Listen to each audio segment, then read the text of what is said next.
Welcome to another episode of the TLC show. I'm Terrence Edwards. It's your boy Lefagous. And it's your girl Chanel. All right.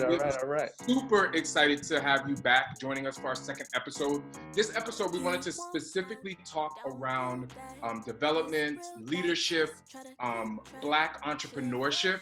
And we have an amazing person. Her name is Shelly, who exemplifies all of those things that we wanted to talk about today. So without further ado, let's bring her on. Hey. I want to scream so loud right now, but I can't because we mess up our audio. I love you so much, Shelly. How are you? Oh, I love you too. I'm well. How are you? You look so great. Look at you. As you know, this is the reboot show we did in college, so we feel like, hey, we're quarantined. We don't got nothing else to do. Let's give the folks 3 more episodes. Why not? With this second episode, we wanted to talk more about leadership and development, Black entrepreneurship, supporting each other, and we thought of you. So if you kind of introduce who you are, give a little bit of your journey and what that looks like and where you are today. Sure, absolutely. So I'm now Shelly Wise. I actually just got married 4 months ago. Oh, wow. Congratulations. Congratulations. Thank you. I'm currently a senior manager at Apple. I also help and consult basically small to medium businesses with finances, there's just financial support for them. And then also I help individuals with credit and financial paths and goals and things of that nature. So I started off in retail. I'm 43 years old. I started off in retail at 20. 43? You don't look 43. You look good with them glasses on too, girl. Bob. Thank you. You know she look amazing, but she is married. Right. I started off in retail at 21 years old. And I fell in love with it. I fell in love with not just, sometimes people stay in retail because of the customers or that's what they believe. I actually used to believe that. I believed I stayed in retail because I like working with the public and supporting the public. But what I've learned as I've matured is that I actually like supporting the teams. So I like helping people develop and making making more of themselves, things that they never realized they could do, and bringing themselves up to a place that they never, potential that they never believed they could achieve working for a retailer, because it's more than just selling clothes and selling cell phones and selling services.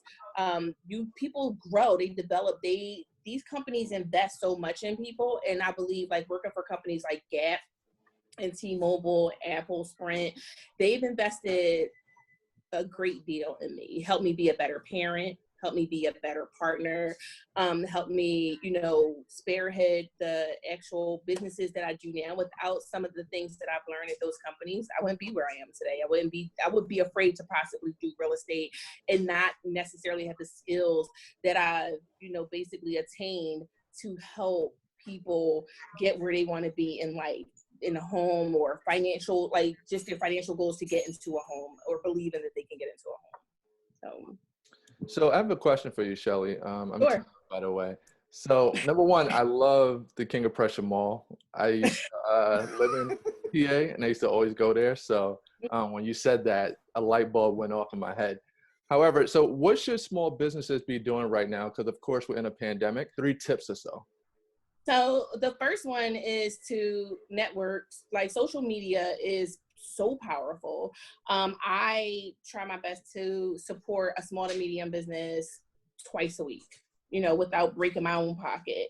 So they should be figuring out ways to, okay, if it's a hairstylist, you can't do anyone's hair, but do you have products that you sell? Do you have a scarf or anything that you sell that you can send to clients or market to clients?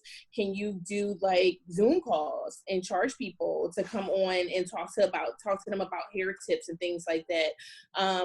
Also, I think that they should continue to reach out to their clients to build, just to keep them in the loop. I mean, because you know how it is, out of sight, out of mind.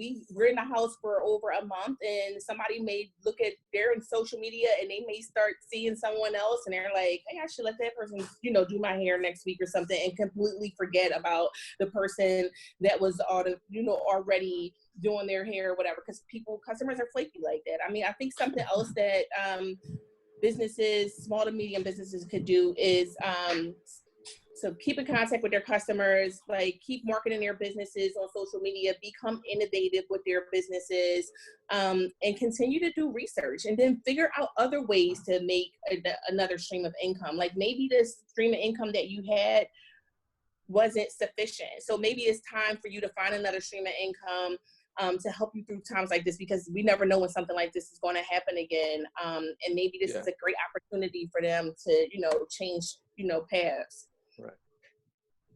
Shelly, this is going to be actually maybe the new norm, right? So business owners are going to have to learn how to get customers and to retain them, and because people are not just going to be walking around willy-nilly now, and just like, so this might be the new norm for a while. So absolutely. Thank you for that. Yeah. Nelly. Well, Shelly, I'm Chanel, but it's funny because I'm Shelly, Nelly. The whole time you're talking about, Shelly, Nelly, Shelly, Nelly. But first off, when I was hearing your story, your background, when you started in retail, and then T added his 2 cents because T is obsessed with Banana Republic back in the day. I don't know if you guys remember. I am too. So I don't know if that was the store he was talking about, but my that was back in the day. That was way back in the day, right, Boogie? Like, yes. Oh God. What? Well, anywho, I think about when I'm hearing your story, for some reason I thought of Drake, like started from the bottom, now I'm here. Mm-hmm. And like you said, you started from retail, you start from, and you just kept climbing up that ladder of success. So many people that are tuning into the show, there's a lot of people that want to start their own businesses. So my question to you is like, how do you motivate someone who feels discouraged? It feels like their business is not getting, their business is not getting out there. Because a lot of times people kind of give up or lose hope when they're not getting the success that they expect their business to have. So what is your intake or your advice on that? It's so funny that you should ask that. I have, so all of my friends, actually, I have 3 friends that I'm the closest to that all have just recently started their own businesses. And the first thing that I did and the first thing that they did is found a mentor. You find a mentor that has actually done or is doing something similar to what you've done. Someone that's launched their own business. And I mean, a lot of times people think they have to pay, for all of these like brand, I never had to pay anyone to, help me launch a business. Like whatever we're paying for, they found on Google, just like we can find on Google. They need to, find a mentor, someone that they trust or someone that they believe in or they followed, and work with that individual, because this person has already made the mistakes that you could potentially encounter. So this person can help you through a lot of these things. And it may be a mentor that's not like a friend, but somebody that doesn't mind dropping a few dimes and, dropping some knowledge here and there. I think another good way to, help someone to start a new business is, like I said, being resourceful, going on Google, like doing the research, like doing all the research that you need to do for your business. If you're trying to launch a t-shirt line, like, how many people are you following on Instagram that have already done that? Sometimes people get really discouraged, like, oh, everyone's already doing that. No, I mean, they have saturated your market. There's a market of individuals that that these people don't even know. So that, like, how many, when you go down I saw a meme on Instagram, when you go down the bread aisle, how many different brands of bread are there? Okay. I personally eat Dave's bread, right? Dave's Killer Bread. That just came out like a year ago. He decided to come out with a line of bread, and it's right next to Stroman's, and it's right next to Pepperidge Farm. But he wasn't afraid. He wasn't afraid to put his brand there and market it with all the other 50-11, brands that are on that aisle. And now he's super successful. We have to be the same way. We can't be discouraged and not feel empowered to make our product or think that the market is oversaturated. So, I mean, they have to be, and it's easier said than done, honestly. Like when I first got into real estate, I was like really nervous. Like, oh my God, I look at some of the girls that are, when I was in Philly, like I lived in Philly. I don't really live in Philly anymore. But I was thinking of like, we compare ourselves to those people that already have like 20 listings and I had, and what I had to realize, I had to pump my brakes and back myself up and say, that person started exactly where I am. They started there before, so I can't compare their 10 years worth of success to my little 1 month out the gate. So like, remain humble, know that it takes work. You're going to make some failures. You're going to make some mistakes. Like, give yourself the permission to make the mistakes and give yourself the permission to not have it all together, and write down your ideas and revisit them and stop being hard on yourself. Like, that's the advice. My daughter's working on her entrepreneurship right now. And she literally said, I'm afraid that people aren't going to want to buy because she cooks, right? And she's also cosmetology. So people aren't going to want to buy my food. Her food is amazing. Like you're going to find people that are going to complain, but you're going to take those complaints and take that feedback and apply the changes and move forward to the next deal or the next, Does she know who her mother is? Hello. Wait, Shelly, can I sip to that? Wow. She's got instant clientele. She's fire. One of the things that I love that you just said is that you have to give yourself permission to fail, because a lot of people think that they have to be successful immediately, and they don't understand that it takes time. Like you said, 10 years. But when should someone reevaluate their path? Because if you've been doing something for 7-8 years and you're not being profitable, you have to reevaluate to be like, you know what, is this really a business or a passion? Right. I think that, like, I mean, I have someone in my life that's like that. A lot of times, that we all do. Like, yeah, right. And a lot of times, it's not just when you think about that person. Like when you think about, like, I'm thinking of this person right now that I know that's been, and she's an entrepreneur. Can we get a name? No. Hey, shoot your shot, T. Shoot your shot. Where is it going to land?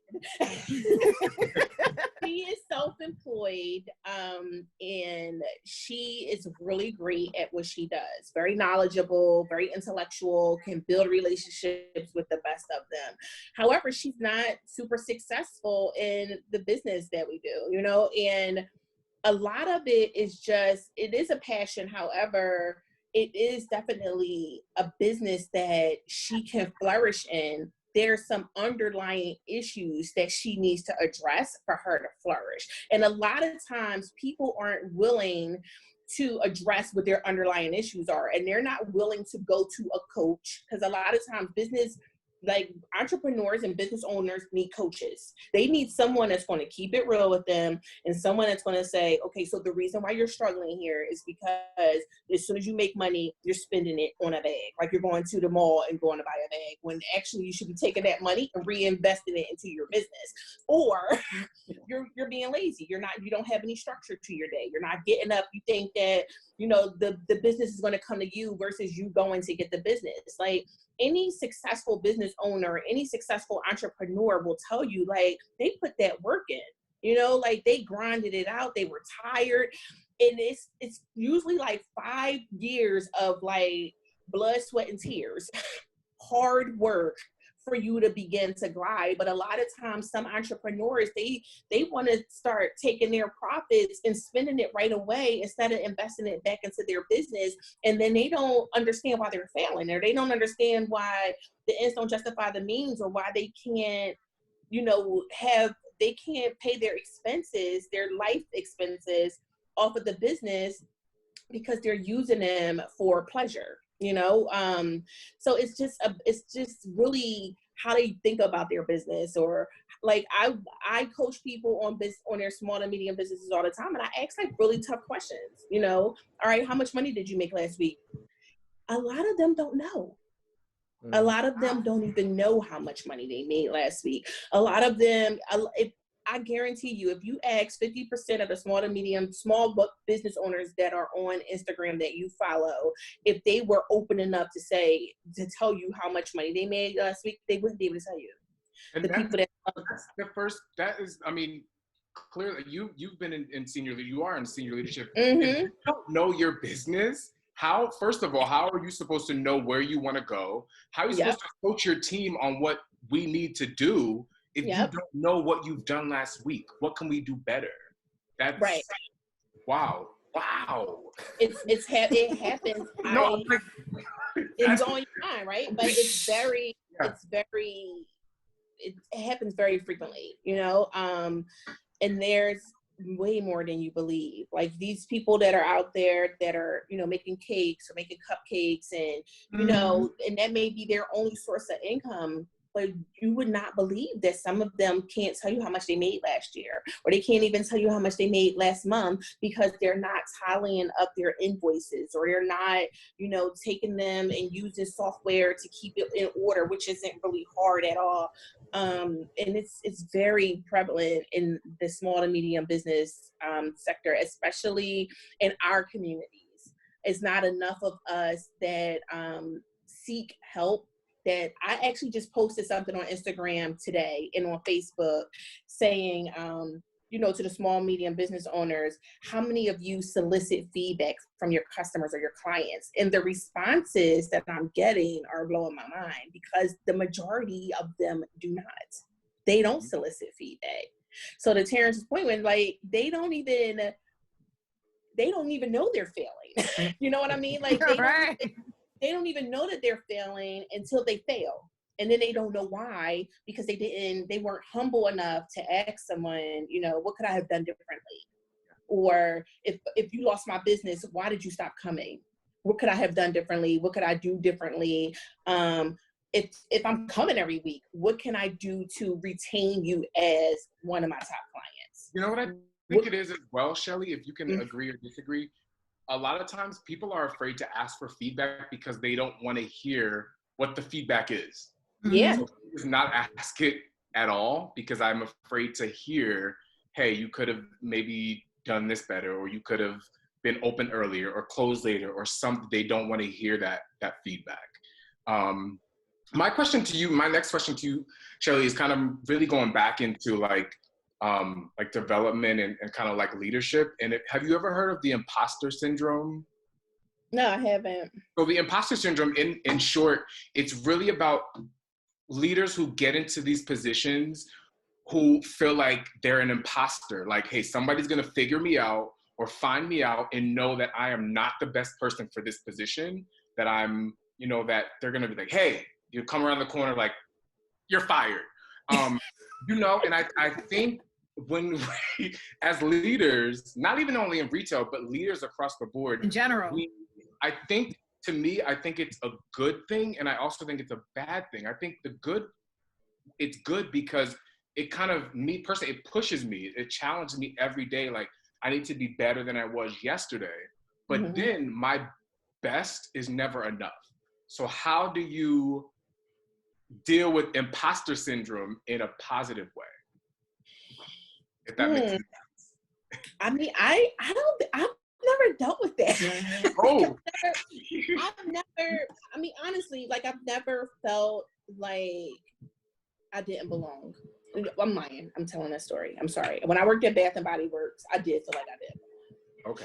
I didn't feel that way because I didn't feel like I was a good leader, or because I felt like somebody was going to figure me out. I did not exude the same level of passion that the other, like when I finally got around all the other district managers, I didn't match them. Like, it was like one of these things just doesn't belong here. And I wasn't as passionate about that company as I was about the other. Like, that means a lot to me. Like, if I'm going to work for a corporation, I need to really believe in that corporation. Like, I really believed in T-Mobile. And the reason why I left T-Mobile is because I stopped believing in them. Because once they were about to be acquired by another company, they started changing their focus, and they weren't focused on the people anymore. I didn't want any parts of that anymore. And I worked, and it took me a while. Apple was actually recruiting me when I worked for T-Mobile.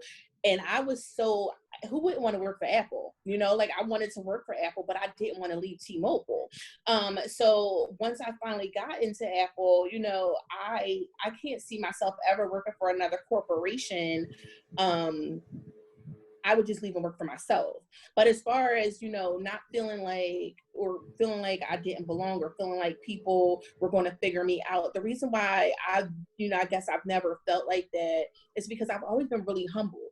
You know, like I've always been like, no problem showing my vulnerabilities, no problem saying I made a mistake. If I came into a store and, you know, I may have corrected somebody on something and I was wrong, I would say I was wrong. You know, I don't have a problem doing that. A lot of leaders won't do that. A lot of leaders won't go into a business and introduce themselves to everybody. They think that people are supposed to follow them just because they have a title versus following me because I actually lead.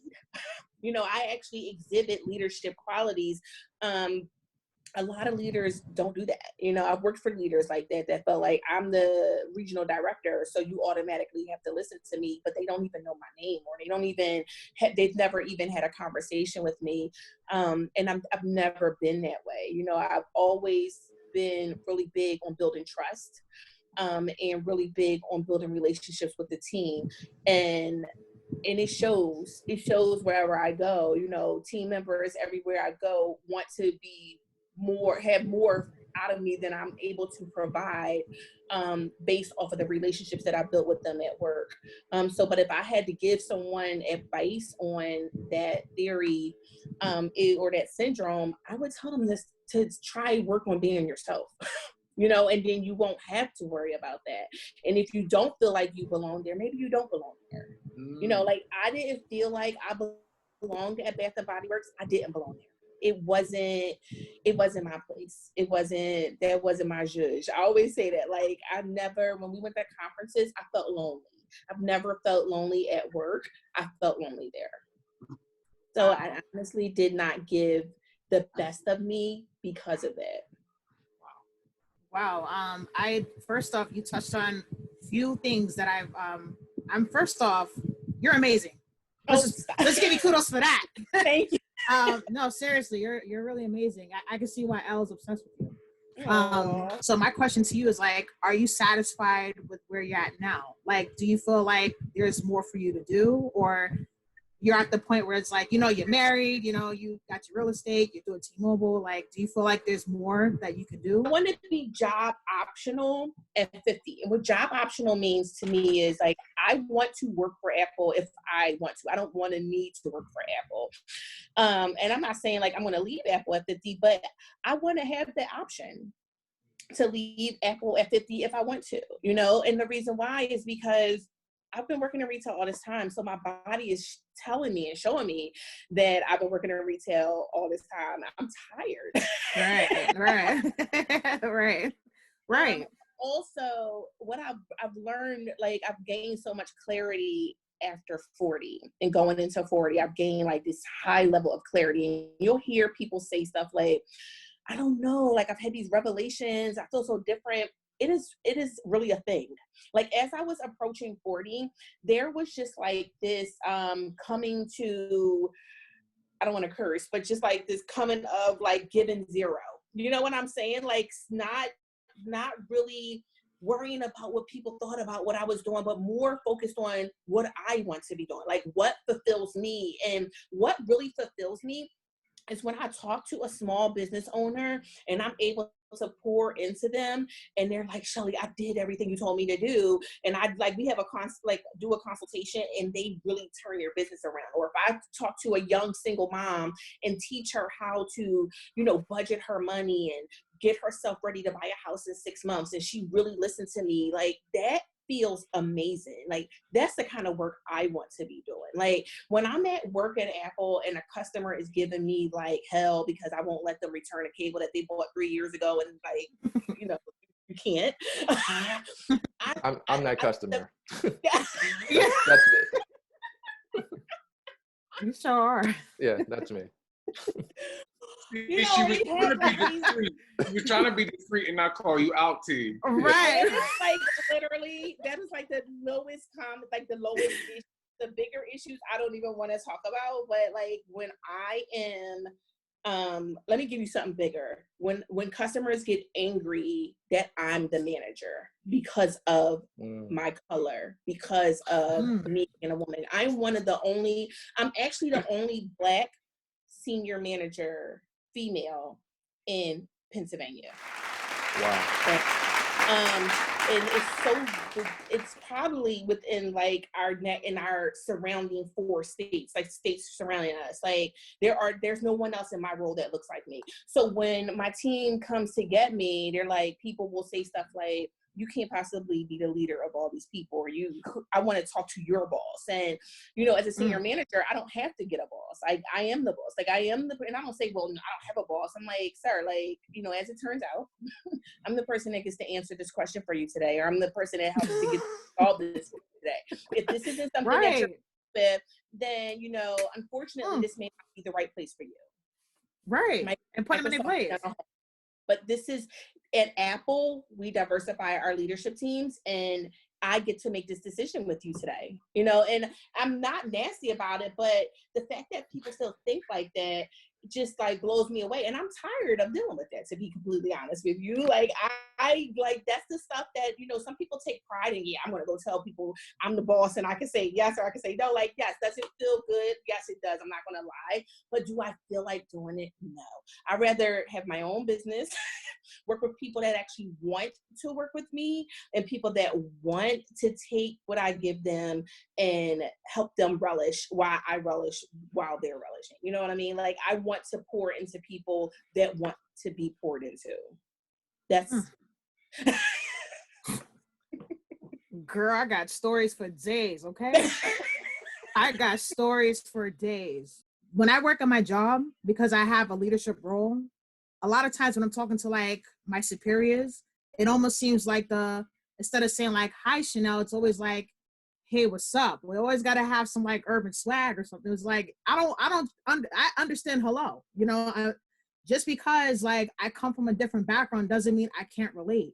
Or like some days I rock my fro. Some days I rock my fro, and it's like my manager. I don't know if you guys ever seen the show The Office, Michael Scott's character. I mean, he's crazy like Michael Scott. Like I had a fro, and he literally was like, "Can I pet it?" He was like comforting. I'm like, "Yo, don't touch my hair. Like you don't do that." Can I pet it? So it's like, yeah, can I pet it? It's just like Black girl's hair. It's almost like it's like if for Black women. Just speaking on Black women, it's like, it seems like we have to be more aggressive and be more demanding. We have to keep having to prove to people that we can take leadership roles. And I appreciate everything that you said, because like I'm going through that same situation too. I've always had a boss mentality, but I'm very empathetic. I'm also like working with the team. I'm not just taking a position to my head and it's like, you do this, do that. I'm actually with you working to make you better, make you comfortable. You know, I'm working with my team. So I definitely appreciate that. Elle, I see why you got her. She's fire. Shelly, I know we said 30 minutes. Terrence, did you have another question? I have like 3 more for her. Okay. If you guys are fine, I'm fine. If you're fine, good. I make sure that your time is protected. So, okay. So this is kind of... I literally have nothing to do. So this is in a different direction. But how important is a 401k for someone? I don't know if you can really answer that question, but I can. I absolutely can.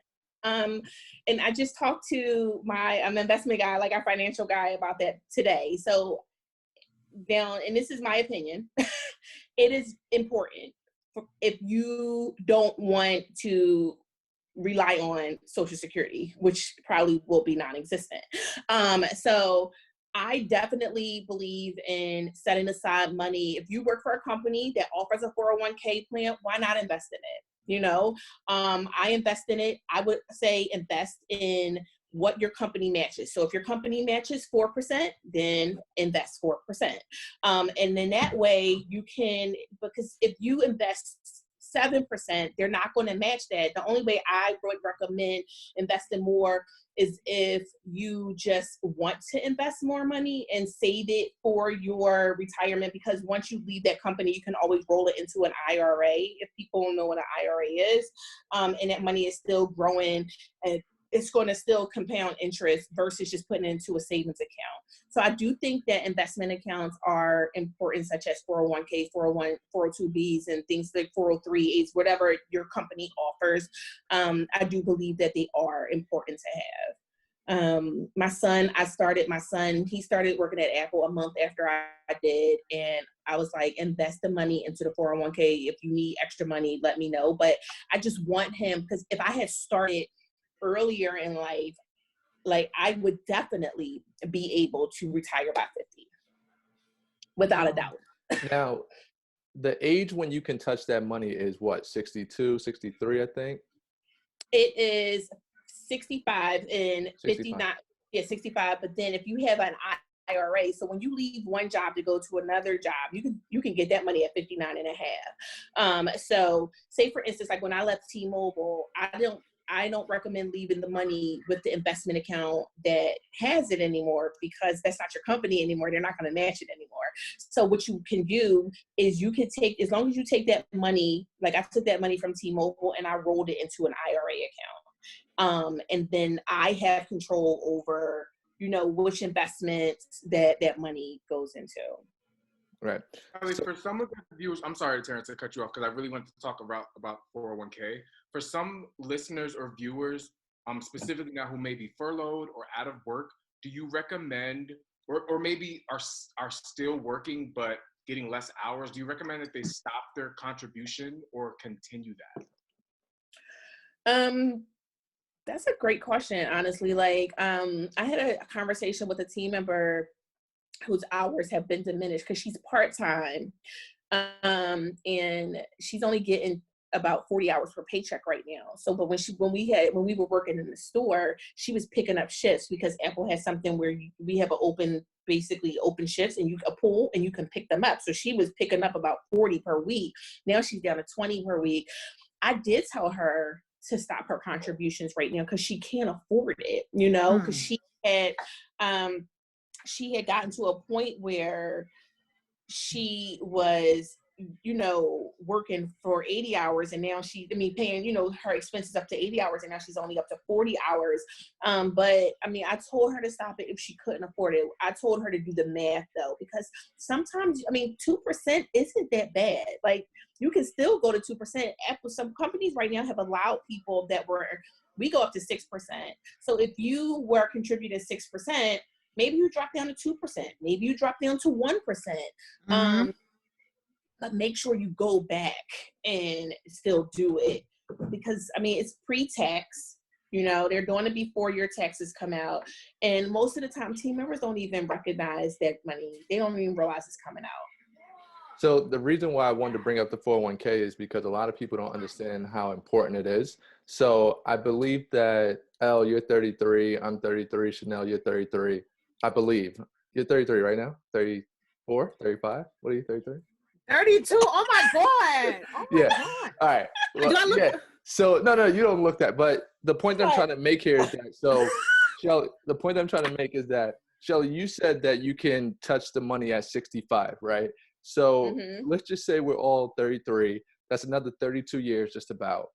Now, if you have $200,000 in your 401k, from 65 to 75, if you're spending $20,000 every year, if that's what somebody is, I don't know, making or whatever the case may be, it's really not money, but it's up to them how they want to spend their money. But then now at 75, you have $0 left and you have to go back to work.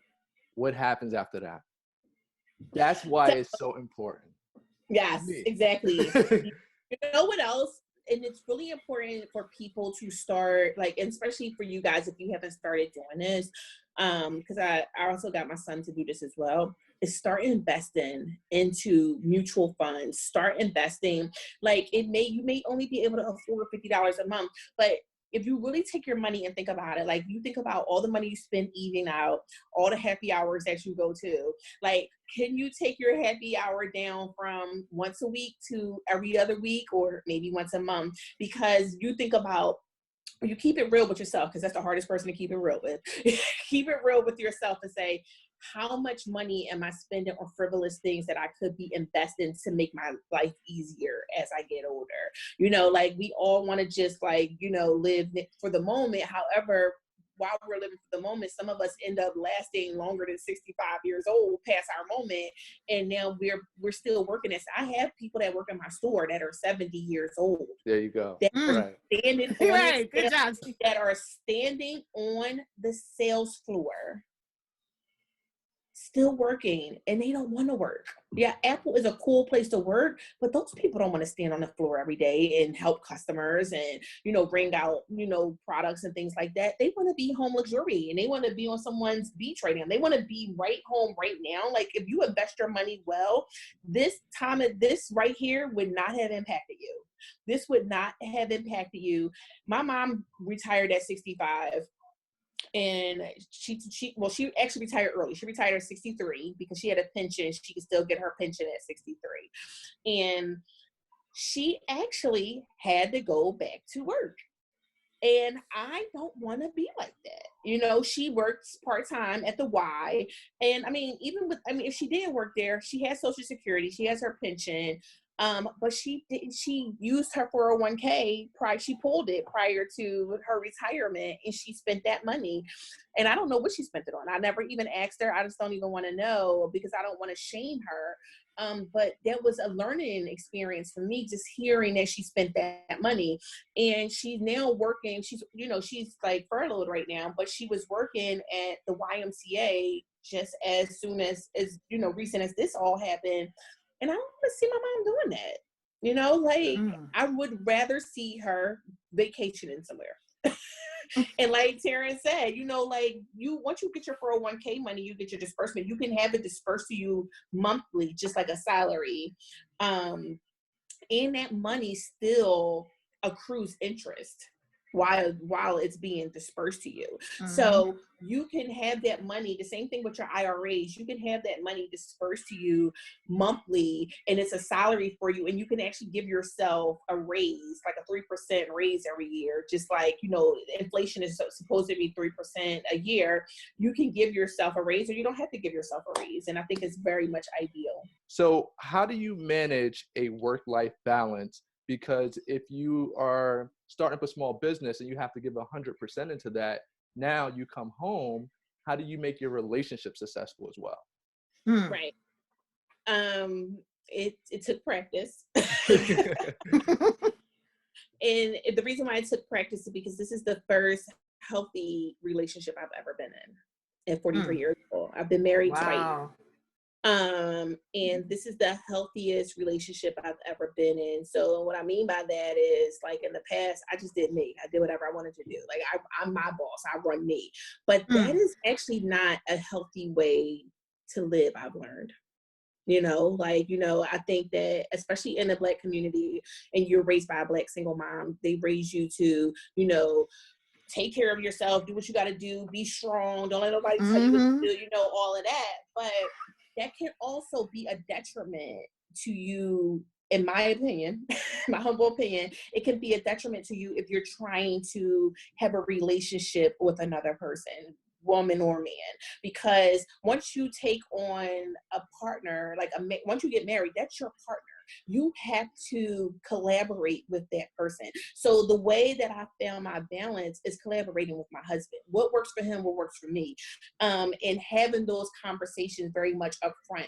When I met my husband and I met only 2.5 years ago, and he proposed to me after 1.5 years, but I knew and he knew he was going to be my husband, like, after the first couple of dates.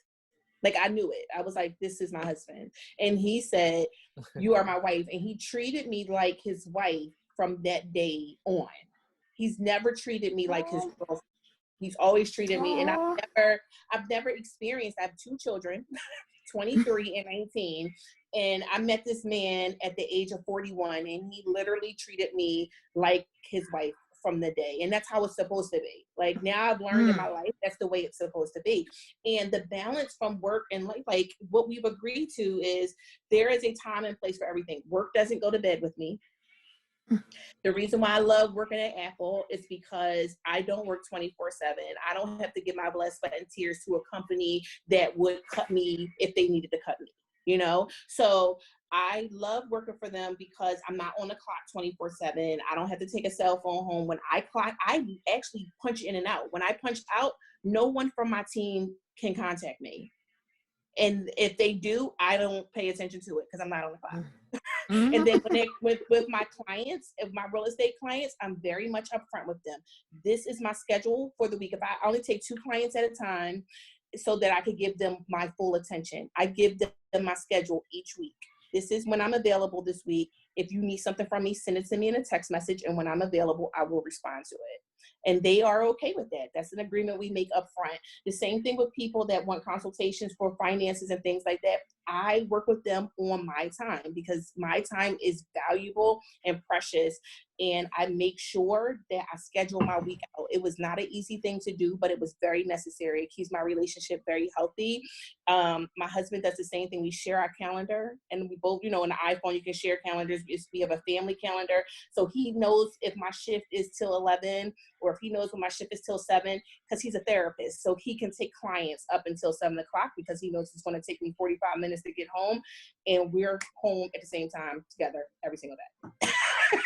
Oh, blessing. Won't he do it? Won't he do it? Shelly, I thank you so much for your time. I thank you for the knowledge that you have dropped on us. I know that I appreciate it. I know that all, you know, my counterparts appreciate it. And I know that the people who are listening are going to appreciate it. As you know, I mean, I've worked for Apple for, I did like 3 or 4 months there as part-time. And they're truly invested in their people. Yeah. Their core values, honestly, and they're still on my cell phone. Wow. They honestly, they align with who you are, Shelly.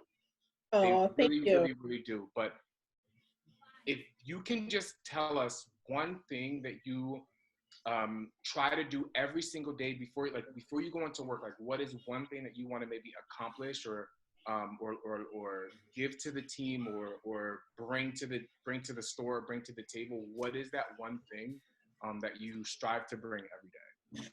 So I just said this on a call on Thursday. We had a self-development call with our team on Thursday. And it's not anything very specific, but the comment, like my motto is this: if I didn't teach someone something today, I failed myself and my team. And I really believe in that. And when I say teach, I mean just like, hey, did you know? Hey, let me show you. Hey, come over here. Hey, I know this. Like, even if I'm having a conversation with someone about like, they don't look like they're in a great mood, I find an opportunity to teach them or to enlighten them or to bring something to their life. I'm a very positive person. I don't know if you guys have ever done like strength finders. And strength finders, one of my top 5 is positivity. And I didn't know it until I took this strength finders, and it was a while ago. I actually have done it twice, and positivity actually went from like number 4 to like my number 2. And if you're not a positive person, you can't be in my life. Like, I don't even allow like pessimism around me. I don't have time for it. But I try my best, and it's not fake positivity. And it's not always positivity is like be happy. But it's like this horrible thing that's happening to you right now is happening to you for a reason. Let's pull out some of these lessons from it. Let's pull out some of the reasons from like why this is happening to you. How can you own it? How can you take everything horrible that you think is happening to you and apply it to something better in your future? And if I can't give that to somebody, which I mean, I give it to my husband daily. I give it to my daughter, my stepson, my son, whomever, who I feel like I'm giving it to you guys right now. There's always a light in everything that you're doing. And if that is something that I can give to people when I go into work, like that's my goal each day, to whomever I'm interacting with is to bring them some type of knowledge and bring them up. So much. Thank you so much for your light. Thank you. You're welcome. Thank you so much, Shelly. Thank you, guys. I appreciate this. Absolutely. Thank you so much. Good luck with everything. You guys are amazing. Oh my God. You too, and be safe during these times, okay? You too. Thank you. Thanks. All right, be good. Bye, girl. Bye. Boogie. Oh my God. Boogie. You all just had the opportunity to listen and lean into Shelly Wise, who is a young entrepreneur, a senior manager, senior leader at Apple, who truly prides herself on helping people of color to get better and to develop. And I really hope that it resonates with you all. I really hope that you've enjoyed this segment because I know I have, and I'm sure my counterparts have. We got one more show for y'all. Do not miss it. You want clout, don't do that. This real life, sis, try to keep track. Share full share without a penny to spare. Trying to copy me, don't do that over here. Don't send me up to the sky, they wanna go there.